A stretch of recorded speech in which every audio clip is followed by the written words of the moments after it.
TRT doesn't just make you feel better, it makes you dangerous. Everyone talks about TRT like it's a recovery tool. More energy, better sleep, stronger in the gym. That part is true, but that is not what changes your life. You're not just tired, you're a different man than you were. And here's what nobody in a clinic is going to tell you: you didn't just lose energy, you lost yourself. Somewhere in the last 5, 10, maybe 15 years, the man who wanted things, who pushed for things, who had an edge to him, he got quieter. And you got so used to the quiet version that you stopped noticing it was missing. You started calling it stress. You called it age. You called it having more responsibilities now. I get that. You built a whole story around why it makes sense that you're running at 60%. And the story is so good, you almost believe it. But here's the thing: your body didn't get tired, it got hijacked. Testosterone isn't a performance bonus, it is the system that makes you a man who gives a damn. When it drops, everything that made you dangerous, your drive, your standards, your appetite for your own life, goes with it. How testosterone works. So let me tell you what low testosterone actually does, because it's not just fatigue, a soft body, and bad sleep. Testosterone drives dopamine. And dopamine, you've heard of that, is the system that makes you want things, not just want them in a vague way. Want them enough to get up early, stay up late, push harder, demand more. When testosterone drops, things that used to fire you up stop firing. Goals that used to feel urgent started feeling optional. And you don't notice it happening because it's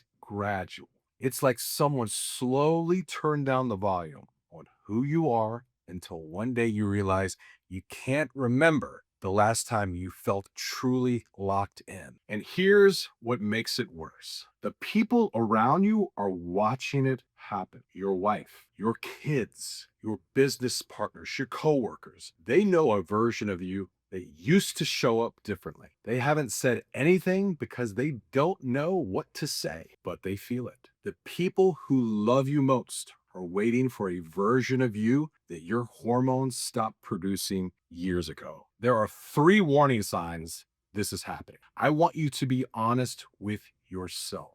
Are you training but not progressing? Putting in the work, but the body isn't responding the way it used to? I hear this story every day. That's not age. That's your chemistry. Have you stopped caring about things you used to care about? Not because your priorities changed, because the fire that made those things matter just isn't there anymore. Are you easier to be around than you used to be? And I don't mean that as a compliment. I mean, are you quieter, more agreeable, less likely to push back, less likely to demand more from your situation? If you're nodding at 2 or 3 of those, your testosterone hasn't just been affecting your body, it's been making your decisions. Real quick, if this is hitting close to home, subscribe. Every week I put out videos on exactly this, the real stuff.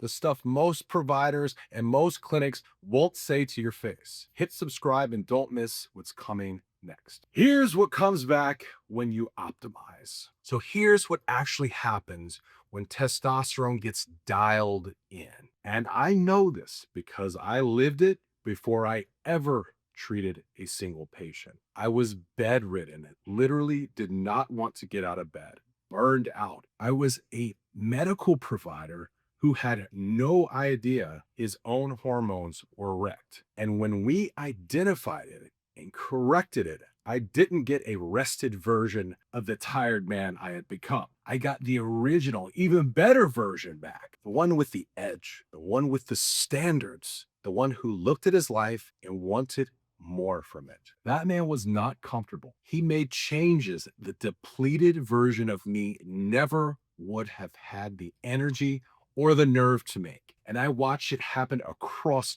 1,200 patients. The confidence that comes back is not arrogance. It's the quiet kind, the kind where you stop auditing yourself every time you walk into a room. You start deciding instead of deferring. You stop letting things slide that you used to let slide because you just didn't have the fight in you. That drive, the drive that comes back, is not a mood. It is a complete reassessment. Men start looking at everything the low T version of them built and accepted, and they start asking, is this actually what I want? The answer is almost always no. The man who comes back is not going to be okay with what you've been okay with. And that's the whole point here. Here's what to do before the man comes back. Here's what I tell every man before we start: get ready. Not for feeling better, yes, but for becoming someone your current life was not designed for. Think about a river that's been dammed for years. Everything downstream adjusts. Life builds around the reduced flow. Then you remove the dam, the water doesn't ease back in gently. It moves fast. And things built in the low flow years don't survive it. That's not a warning. That's the goal. But you have to be ready for it. Tonight, before you do anything else, sit down and write down 3 things. One thing in your work that the low energy version of you that has been accepting that the real you never would. One thing in your training you've been letting slide and you know it. And then one dynamic in your life that got built around the diminished man and wouldn't survive the original one. That list is not a journal entry. That's a hit list. And the man who comes back is going to work through every item on it, whether you're ready or not. I was the patient before I was the medical provider. I know what it feels like when that man comes back, and it feels damn good. If you're ready to feel dangerous and have your edge back again, click the link in the bio and let's talk. If you're sitting there wondering whether what I just described is actually you, go watch this video next. It's called Low Testosterone or Depression. Here's what most men miss.